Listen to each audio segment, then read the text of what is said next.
Formas farmacêuticas. A forma farmacêutica é o estado final que as substâncias ativas apresentam depois de serem submetidas a operações farmacêuticas necessárias a fim de facilitar a sua administração e obter o maior resultado terapêutico desejado. Traduzindo, a forma farmacêutica nada mais é do que a forma física em que o fármaco, o princípio ativo, ele vai ser apresentado. Alguns exemplos são o comprimido, a solução, a cápsula, o comprimido revestido. Essa forma física, ela é determinada com o intuito de facilitar tanto a ingestão ou a administração, quanto a dosagem do medicamento. Um dos objetivos das formas farmacêuticas, como eu falei, é normalizar a dose da medicação, para que seja mais fácil, na hora de administrar o medicamento, a dosagem exata do medicamento a ser ingerido ou administrado.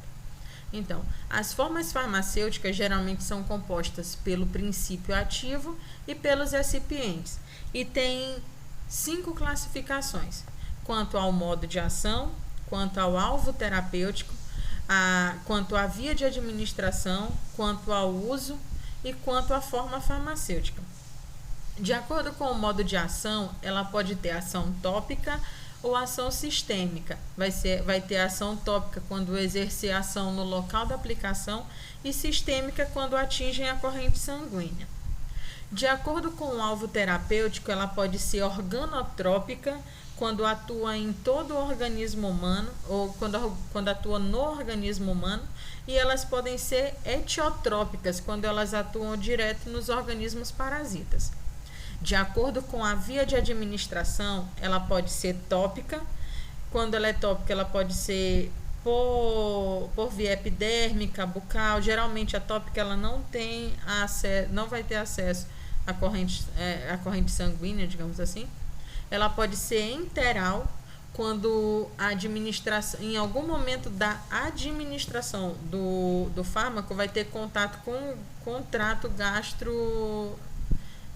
gastrointestinal do paciente, com o trato digestivo do paciente. Então, se a administração tiver contato com o trato digestivo do paciente, vai ser via enteral.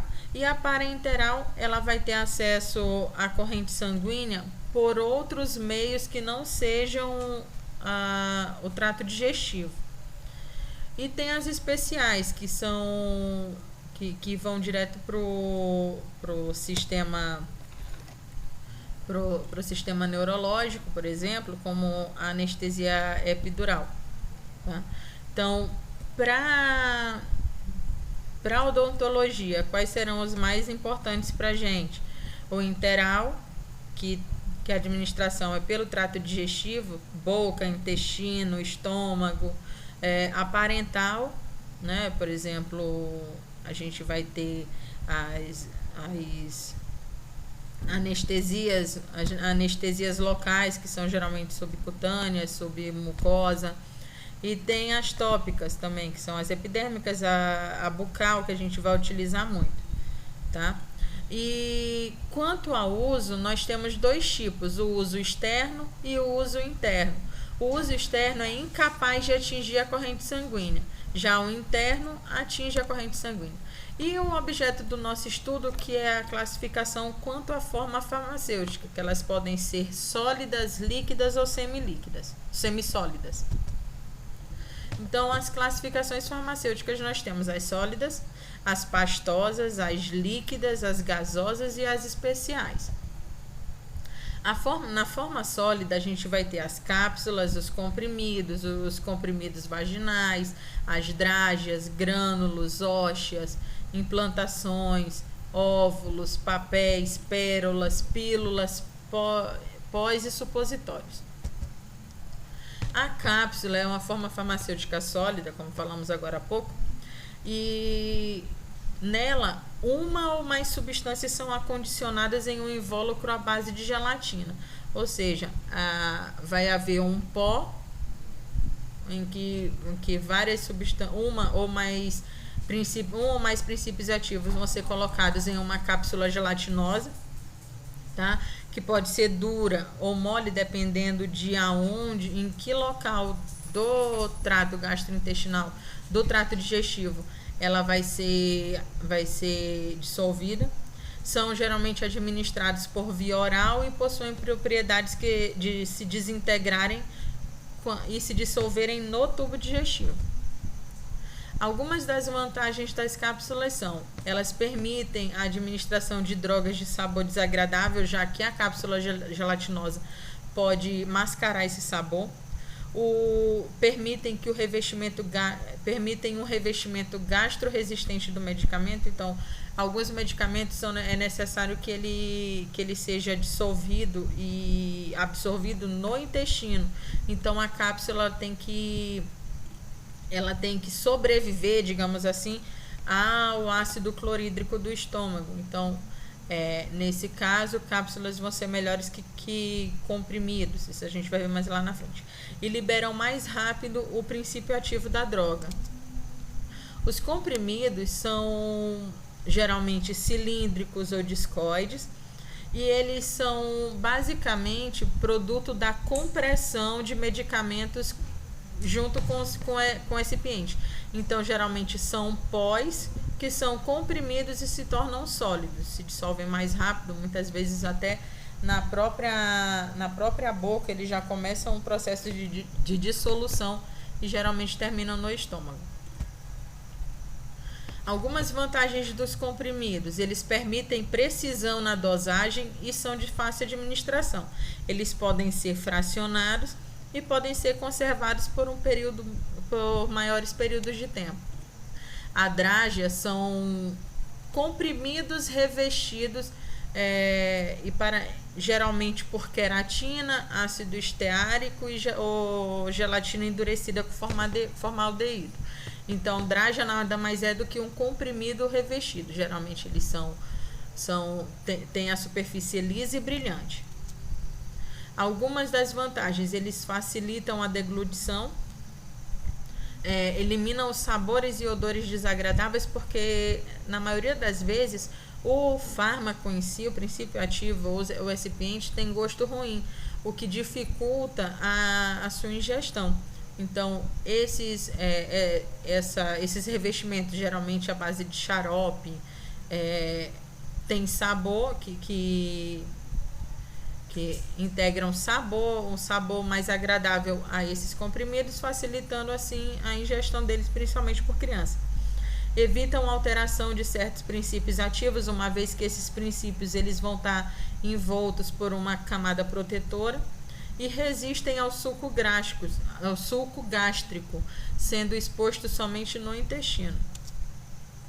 As pastilhas, elas são destinadas a se dissolverem lentamente na boca. Geralmente é constituída por uma grande quantidade de açúcar e mucilagens associadas a princípios ativos. Mucilagens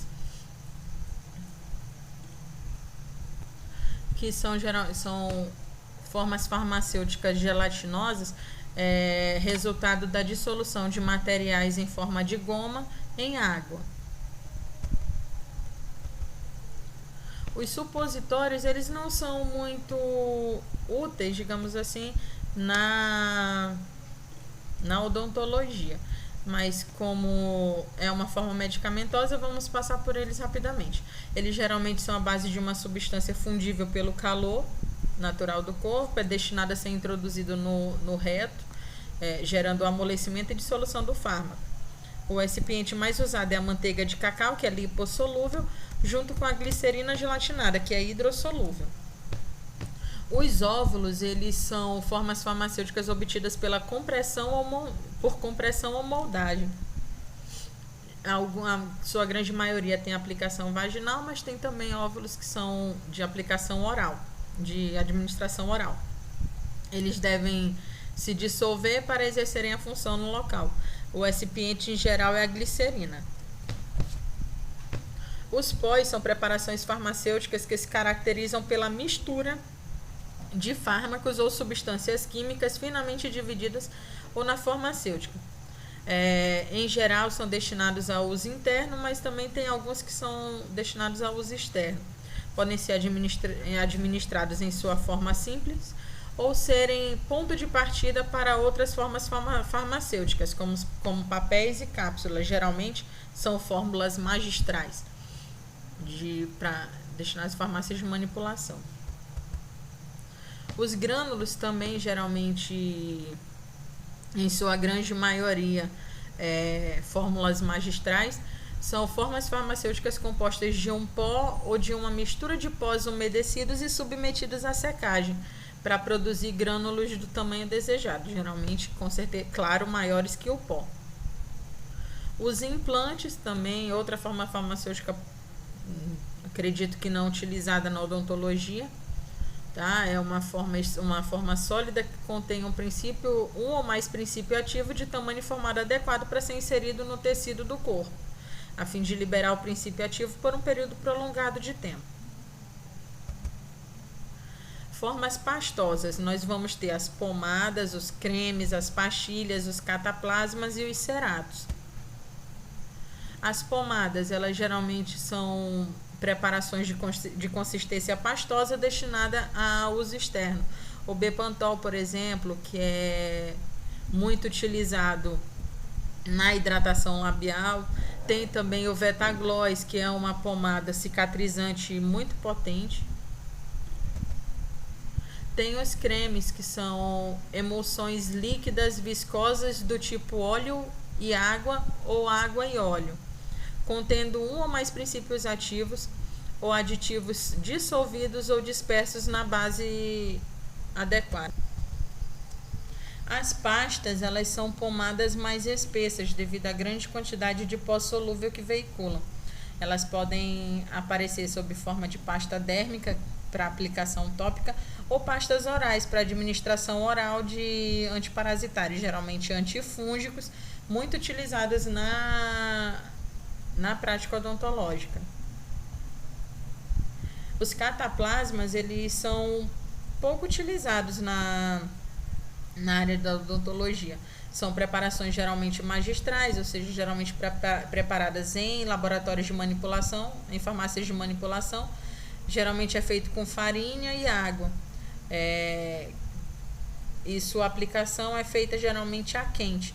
Seu efeito de vasodilatação local dura enquanto a temperatura do cataplasma se conserva elevada.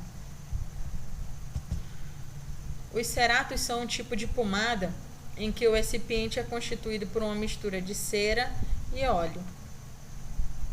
Nas formas líquidas, nós temos as emulsões, os elixires, as soluções, tinturas, chá ou infusão e os xaropes.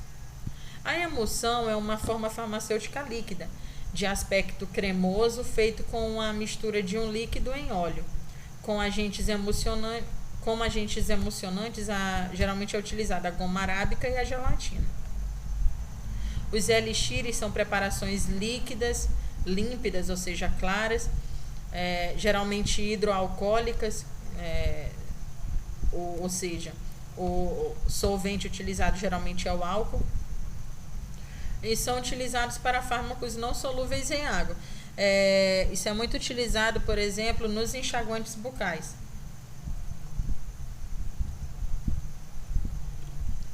As soluções são preparados líquidos obtidos da dissolução de substâncias químicas em água. O soro fisiológico é um grande exemplo disso.